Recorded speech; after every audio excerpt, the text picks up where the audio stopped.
কি করতে কি যে হইল, ঘুরে পুরানো জুটি এক হইল। বাদল পাল আর কণিকা কর্মকার পুরানো জুটি আবার একসঙ্গে। শিল্পী বাদল পাল ও কণিকা কর্মকারের পুরনো জুটি আবারও একসাথে। ইতিমধ্যেই সোশ্যাল মিডিয়াতে ছড়িয়ে পড়েছে সেই ছবি। শিল্পী বাদল পালের সঙ্গে আবারও গান গাইলেন শিল্পী কণিকা কর্মকার। খুব শীঘ্রই সেই গান রিলিজ হবে বাদল পাল অফিসিয়াল ইউটিউব চ্যানেলে।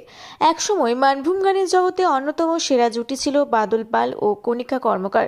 দীর্ঘদিন তারা একসঙ্গে মঞ্চ মাতিয়েছেন, লক্ষ লক্ষ দর্শকের মন জয় করেছেন, অসংখ্য মিউজিক ভিডিও এবং ক্যাসেটে একসঙ্গে গান গেয়েছেন। তারপরে মাঝে বেশ কয়েক বছর দীর্ঘ বিরতি। তরুণ শিল্পী কুন্দন কুমারের সঙ্গে জুটি বেঁধেছিলেন কণিকা কর্মকার, কিন্তু সেই জুটি ভেঙে যায় প্রায় 1 বছর আগে। এবার শিল্পী বাদল পালের সঙ্গে গান রেকর্ডিং করলেন কণিকা কর্মকার। পুরনো জুটিকে আবারও একসঙ্গে পেয়ে তাদের গানের অপেক্ষায় রয়েছে মানভূমের দর্শকরা।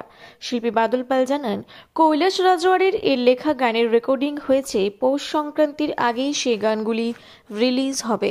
আর কদিন পরে কি যে হবে, মানভূম ঘুরে খেপাইন যাবে। চোখ রাখবেন সবাই, আসছে বাদল পাল আর কণিকা কর্মকারের ফাটাফাটি গান। গান শুনে মনে হবে আর জুড়াইন যাবে প্রাণ। কদিন পরে এই পৌষ সংক্রান্তি গরম গরম, একদিকে বাঁকা পিঠা আর ভাববে কি হইল ইটা। কৈলাস রাজওয়ারের লেখা গানে গানে ইউটিউব চ্যানেলে হবে দেখা, যে গান শুনলে মনটা আগেরই মতন হইদিকে উঠবে আর মনে হবে যে বাদল পাল সত্যি বটে, নিচে সাদা উপরে লাল খাঁটি মাল। আসছে, চোখ রাখবেন বাদল পাল অফিসিয়াল ইউটিউব চ্যানেলে। সঙ্গে আছে আমাদের বিখ্যাত মিডিয়া রূপসী বাংলার প্রাণের ভাই আমার দেবরাজ মাহাতো।